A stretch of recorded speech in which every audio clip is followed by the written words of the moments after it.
In the history of criminal justice, there are cases that end with a body, a confession, and a sentence that feels final.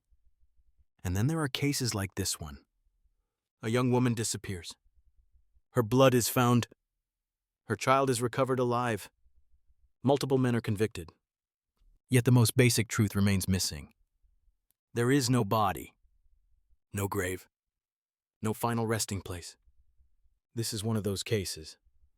In 2010, a 25-year-old woman named Elisa Samudio vanished without a trace. Within weeks, investigators would conclude that she had been murdered. Years later, a Brazilian court would sentence a famous professional soccer player to more than 2 decades in prison for orchestrating her death. And still to this day, Elisa Samudio's remains have never been found. That absence is not a footnote. It is the core of this story. Because when there is no body, the law must rely on fragments. A trace of blood inside a luxury vehicle.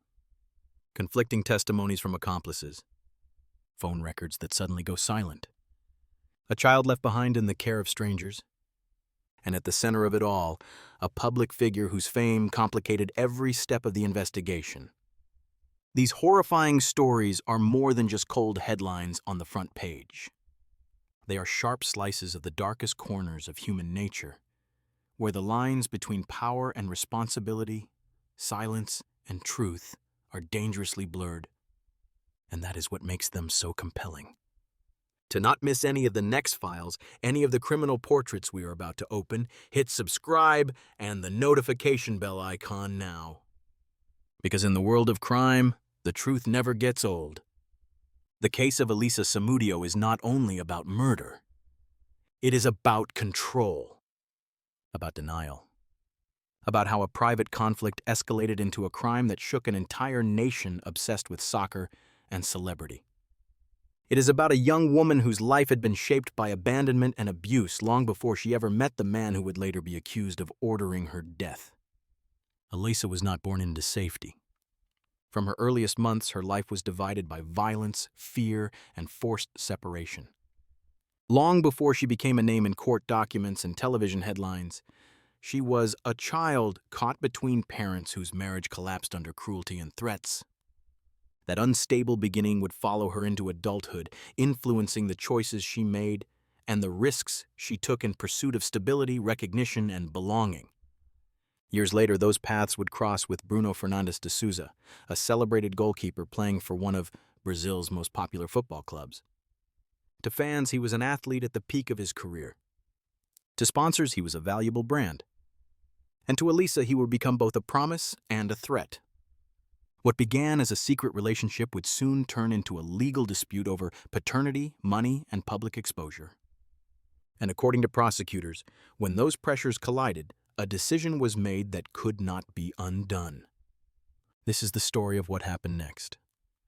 And of what still has not been found. Elisa Silva Samudio was born on February 22, 1985, near the Brazilian capital. From the beginning, her life unfolded in instability. Her father, Luis Carlos Samudio, was an architect. Her mother, Sonia Fatima, worked on a farm. Their marriage did not endure, and when it ended, the separation was neither peaceful nor safe. Court records and later testimony describe a household defined by cruelty. According to accounts provided by Elisa's mother, Luis Carlos was violent and unfaithful. The marriage deteriorated rapidly, and when Elisa was only 6 months old, her parents divorced. What followed was not a simple custody dispute, but a battle shaped by threats. Luis Carlos reportedly told Sonia Fatima that if she tried to take their daughter, he would not give the child to her alive. Faced with those threats, Sonia Fatima left the home without Elisa. It was a decision made under duress, one that would haunt the rest of her life. She started over by building a small farm and later entered a new relationship. In time, she gave birth to a son. For years, contact with her daughter was rare and restricted. Elisa remained with a father who exercised near total control over her life. When Elisa was 10 years old, her mother gathered the courage to act. Without Luis Carlos's consent, she took her daughter and brought her into a new household. For the first time, Elisa experienced a sense of normalcy. She bonded with her younger brother, her stepfather, and her mother. By multiple accounts, that year was calm and stable. But it did not last. Luis Carlos returned. Under renewed threats of violence, he forced Elisa to come back with him. The child did not want to return, but the power imbalance was absolute. From that point on, her adolescence unfolded in conditions that later investigators would describe as abusive and exploitative. As Elisa entered her teenage years, the control escalated. According to later statements, her father ordered her to entertain his friends in exchange for small amounts of money. These allegations would become a central element in understanding Elisa's later choices, not as moral failures, but as survival strategies shaped by long-term trauma and coercion. At 18, Elisa made a decision that would define the next chapter of her life. She left her father's home and moved to Sao Paulo. She arrived with little money and no social network. What she carried with her was a dream that had formed years earlier. She wanted to become a model. More than that, she dreamed of marrying a professional soccer player. She loved the sport since childhood, and in her imagination, a footballer represented not fame alone, but security, recognition, and a family she had never truly known. Reality was far less forgiving. In Sao Paulo, Elisa attempted to enter the modeling industry. She attended castings, sought representation, and pursued opportunities.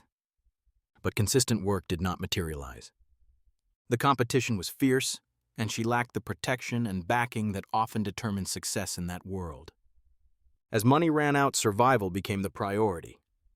According to publicly available information, Elisa began selling sex to support herself. There is also evidence that she appeared in several adult films during this period. Her photographs were published in Brazilian magazines, not as a breakthrough into mainstream modeling, but as part of an industry that often blurs the line between opportunity and exploitation. These details would later be used against her in court and in the media. Her lifestyle was framed by some as proof of moral character. Investigators, however, treated it differently. They focused on how her circumstances placed her in proximity to powerful men and public figures, particularly within the football world. Through modeling contacts and social connections, Elisa began attending events frequented by professional soccer players. These gatherings were spaces where fame and anonymity coexisted, where athletes could socialize away from official scrutiny. It was in this environment that she met Bruno Fernandes de Souza. The exact moment of their first encounter remains disputed. Bruno himself offered multiple versions. At one point, he stated they met at a barbecue in 2008. At another, he claimed they met at an adult party organized by a friend. What is not disputed is that both were present at such a party and that their relationship began shortly thereafter.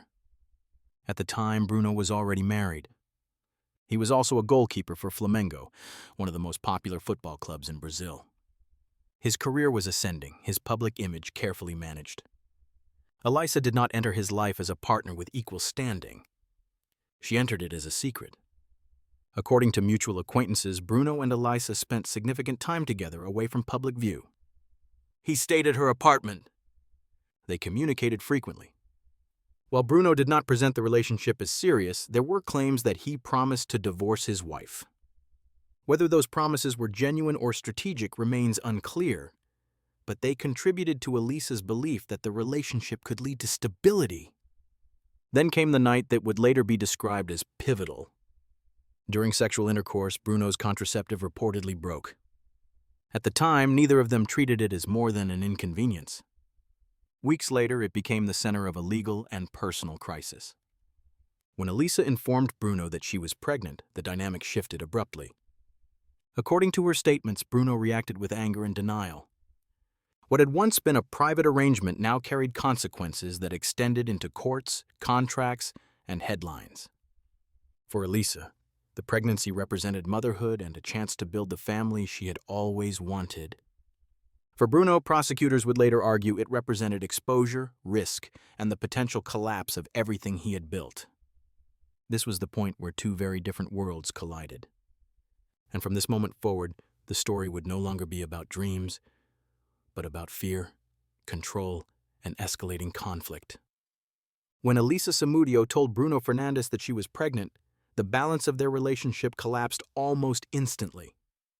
What had existed in secrecy now carried consequences that neither distance nor silence could contain. According to Elisa's later statements to police, Bruno reacted with hostility rather than concern. The pregnancy, in his view, was not a shared responsibility. It was a problem. Bruno was clear about what he wanted. He insisted that Elisa terminate the pregnancy.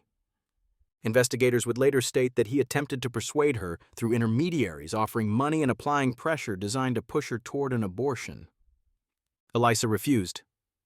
For her, the child was not leverage or a bargaining chip. It was the fulfillment of a desire she had carried since childhood, to be a mother and to finally build a family of her own. This refusal marked the beginning of a prolonged and increasingly volatile conflict. At the time, Bruno was a public figure with much to lose. He was married. He played for Flamengo, one of Brazil's most prominent football clubs. His career depended not only on athletic performance, but also on maintaining an image acceptable to sponsors, fans, and club executives. A public scandal involving an extramarital affair and a pregnancy threatened that carefully constructed facade. According to friends of both parties, Bruno's behavior changed. Communication became inconsistent. Promises were replaced by denials. And as tensions escalated, Elisa began to fear for her safety.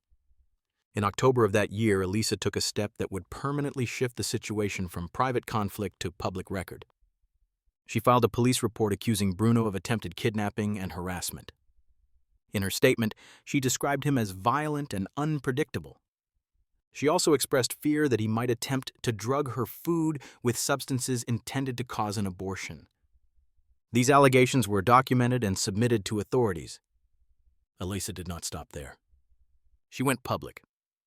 Appearing on Brazilian television, she identified herself as Bruno Fernandes's pregnant lover. She spoke openly about the relationship, the pregnancy, and the threats she claimed to have received. For Bruno, this was the scenario he had most feared. The story spread quickly through tabloids and sports media, transforming a private dispute into a national spectacle. The legal response, however, was limited. The court issued a restraining order prohibiting Bruno from approaching Elisa closer than 300 meters. Yet the ruling reflected a troubling minimization of her situation. Because the relationship was unofficial and extramarital, the judge declined to grant additional protective measures.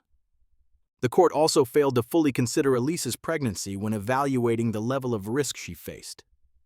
Elisa sought financial support from Bruno for prenatal care and nutrition. She argued that the costs were directly related to his child.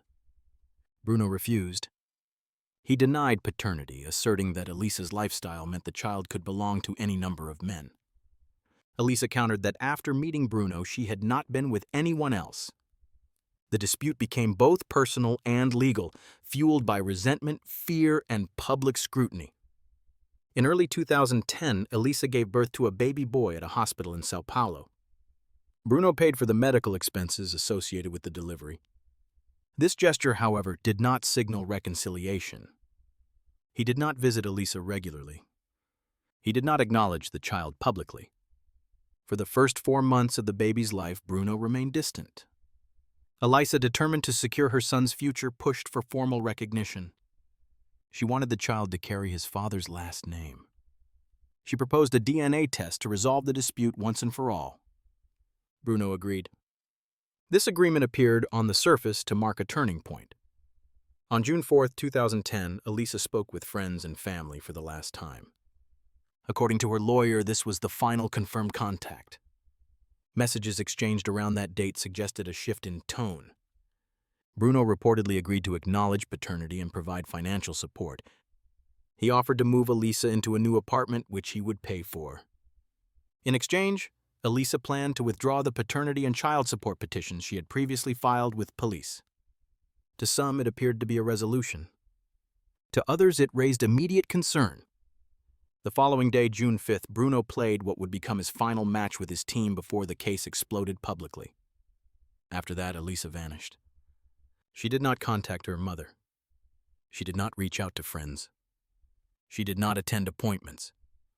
Her phone fell silent. Although Elisa and her mother had never shared a consistently close relationship, the absence was alarming. Sonia Fatima found it strange that her daughter had not called, especially after giving birth.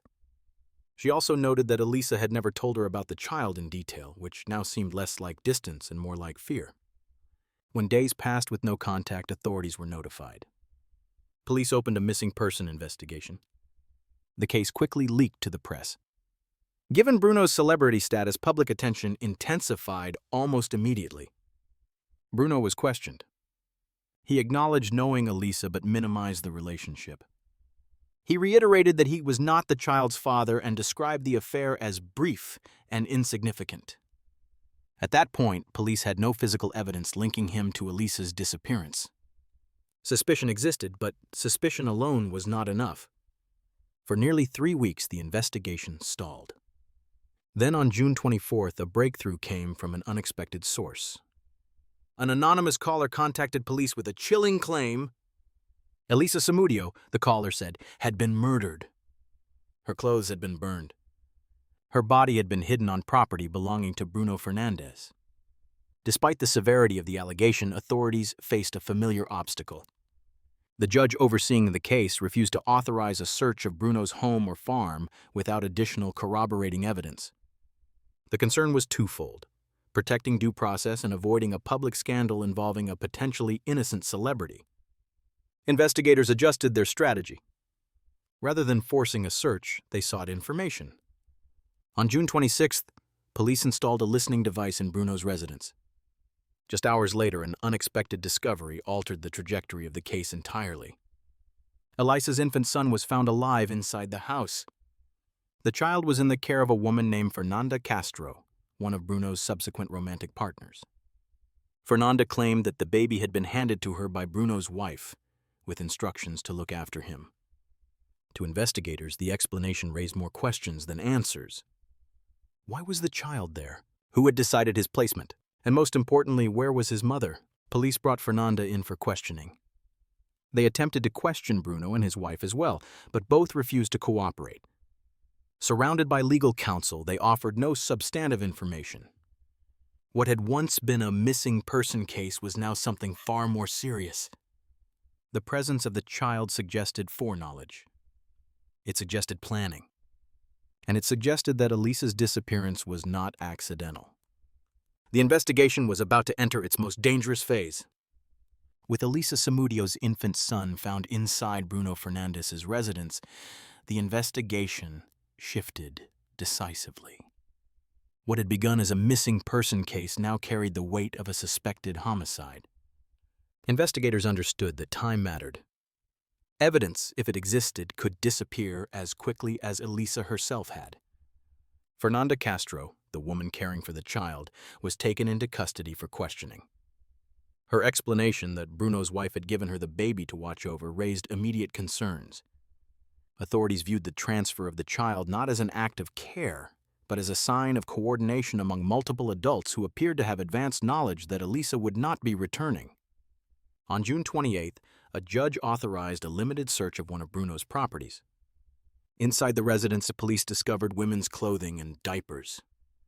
While none of the items alone proved a crime, together they reinforced the suspicion that Elisa had been present there shortly before her disappearance. The most significant discovery came from Bruno's vehicle. Inside his Range Rover, forensic teams identified traces of blood. DNA analysis later confirmed that the blood matched Elisa Samudio. Sunglasses and black high-heeled shoes were also recovered from the car. Friends of Elisa identified the items as belonging to her. For investigators, this evidence established a critical link between Elisa and Bruno's movements during the period when she vanished. Despite these findings, the case encountered resistance. The judge overseeing the investigation initially ruled that the evidence was insufficient to justify a broader prosecution. On July 6th, the case appeared to stall. To the public, it looked as though a famous athlete might once again escape accountability. Behind the scenes, police continued their work. Their breakthrough came with the arrest of a 17-year-old boy named Sergio, Bruno's cousin. Sergio's detention marked a turning point. During interrogation, he provided a detailed account of events that investigators had only been able to theorize until then. According to Sergio's testimony, the disappearance of Elisa Samudio was not spontaneous. It was planned. Sergio told police that Bruno had grown increasingly desperate. Elisa's demands for child support, her public accusations, and the looming DNA test threatened to expose him further. He feared that additional revelations would destroy his career and reputation. In Sergio's account, Bruno decided that eliminating the source of that threat was the only solution. The plan, as described, involved multiple people. Bruno allegedly invited Elisa to one of his houses under the pretense of discussing financial support, the child's surname, and the DNA test. Because Elisa did not own a car, Bruno arranged transportation for her. The driver was his close friend, Luis Enrique Ferreira. Sergio was also present in the vehicle. Sergio stated that his role was to intimidate Elisa, not to kill her. He claimed he was given a firearm that was not loaded, intended only to frighten her into compliance. During the confrontation inside the car, Elisa resisted. A struggle followed. According to Sergio, he struck her several times until she lost consciousness. From there, Elisa was taken to one of Bruno's properties. Sergio told police that Bruno was waiting. He claimed that Bruno took Elisa's personal belongings and ordered them burned. He then instructed the group to remove her from the location and ensure that no evidence remained. Bruno allegedly left money behind as payment for those involved and traveled to Rio de Janeiro shortly afterward, creating distance between himself and what would follow. The next phase, according to the testimony, involved a man named Marcos Aparecido dos Santos, a former police officer. Investigators describe Marcos as someone with experience in concealing crimes, a man known for ensuring that bodies were never found. Sergio claimed that Elisa was handed over to him at a secondary location. What happened next is described differently across various accounts. Sergio changed parts of his story more than once, and some details conflicted with official timelines. Investigators acknowledged these inconsistencies openly. They focused not on every claim, but on the elements corroborated by physical evidence and independent testimony. One point of contention involved an alleged phone call on June 8th, during which Elisa was said to have contacted a friend claiming that Bruno had acknowledged paternity and that she was leaving the country. No such call was confirmed by her friends, and her lawyer maintained that June 4th was the last verified contact Elisa had with anyone close to her. Another disputed element was the location of Elisa's remains. Sergio initially suggested that her body had been buried on Bruno's property. Later accounts implied complete disposal elsewhere. Extensive searches yielded no bones and no definitive burial site. Investigators concluded that the men involved may have agreed never to reveal the true location. Despite these uncertainties, Sergio's testimony provided enough structure for prosecutors to act. On July 9th, arrest warrants were issued. Police went to Bruno's residence only to find it empty. Hours later, Bruno and Luis Enrique Ferreira voluntarily presented themselves at a police station. According to Bruno's attorney, surrendering was a strategic decision intended to protect his public image rather than risk a high-profile arrest at home. Bruno maintained his innocence. He denied any involvement in Elisa's disappearance or death. He acknowledged knowing her, but continued to reject paternity and responsibility. At the time of his arrest, he remained under contract with his football club. That changed quickly. On July 15th, as the case intensified and public outrage grew, his contract was terminated. Brazil watched closely. The trial became national news. Every development was reported across television, newspapers, and radio. The idea that a celebrated football star could be implicated in such a crime captivated the public.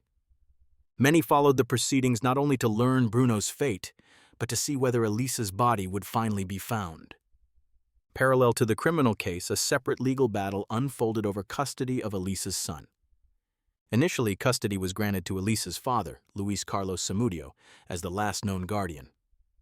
Elisa's mother immediately contested the decision. She argued that placing the child with a man who had subjected Elisa to years of abuse would repeat the same cycle of harm. The court agreed. When Luis Carlos's prior conviction for the sexual abuse of a 10-year-old girl came to light, custody was revoked. Sonia Fatima, Elisa's mother, became the child's legal guardian. She requested a paternity test. The results confirmed that Bruno Fernandes was the father. In total, 6 men were arrested in connection with the crime. Marcos Aparecido dos Santos was sentenced to 19 years for murder and 3 additional years for concealing the body. Fernanda Castro received a 5-year sentence for withholding information and for her role in keeping Elisa's child. Bruno's wife was arrested but ultimately acquitted of all charges. Sergio, because he was a minor at the time of the crime, was not convicted. He remained the prosecution's key witness. In 2012, Sergio was killed. He was struck by a motorcycle after being followed from his home. The circumstances of his death were never fully clarified. With him died the only person who had provided a first-hand account of Elisa Samudio's final hours. The court would have to decide the rest without him. The sentence, the aftermath, and an unfinished truth. In 2013, after years of investigation, appeals, and public scrutiny, the Brazilian court delivered its verdict. Bruno Fernandes de Souza was sentenced to 22 years in prison for his role in the murder of Elisa Samudio. The conviction did not rest on a single confession or the recovery of a body. Instead, it was built on a chain of evidence: blood found in his vehicle, corroborated testimonies, the recovery of the victim's child, and the conclusion that Elisa did not disappear by choice.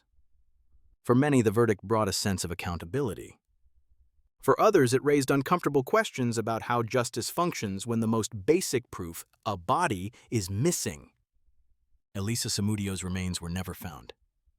No grave was marked. No final farewell was possible.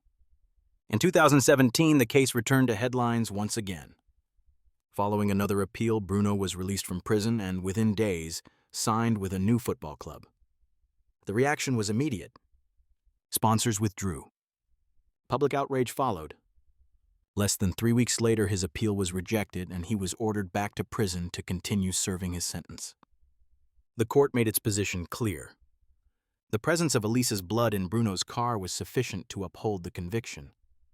If Bruno wished to seek a reduced sentence, the judge stated, he would need to cooperate by revealing the location of Elisa Samudio's remains. He refused. In 2019, Bruno was granted a semi-open prison regime. Under this arrangement, he was allowed to leave prison during the day and return at night. He attempted to resume a football career, signing briefly with another club. That contract was later terminated, largely due to the restrictions of his sentence and the controversy surrounding his name. As of today, Bruno continues to maintain his innocence. He is divorced and remarried. He lives a life that in many ways resembles normalcy. He works. He spends time outside prison walls. And he insists that he played no role in Elisa Samudio's death. For Elisa's family, normalcy has never returned. Her mother, Sonia Fatima, became the legal guardian of Elisa's son after the court determined that Elisa's father was unfit due to prior convictions. The child grew up away from the man convicted of orchestrating his mother's murder. DNA testing confirmed what Bruno had long denied. He was the father. Yet even with a conviction, even with a sentence, something essential remains unresolved. Without Elisa's body, there is no physical closure. No confirmation of where her life ended. No place for mourning that feels complete. The death of Sergio, the case's key witness, only deepened that absence. Struck and killed under unexplained circumstances, he took with him details that may never be fully verified. What remains is a legal truth, not a complete one. The case of Elisa Samudio stands as a reminder that justice is not always clean or comforting. Sometimes it arrives incomplete, shaped by fragments rather than certainty. It shows how power and fame can delay accountability but not always prevent it. And it underscores the cost paid by those who never sought the spotlight, but were pulled into it against their will. Elisa Samudio did not disappear because she wanted to. She disappeared because someone else decided she should no longer exist as a problem. Her name remains. Her child remains. And her absence continues to ask the same unanswered question. Where is Elisa Samudio?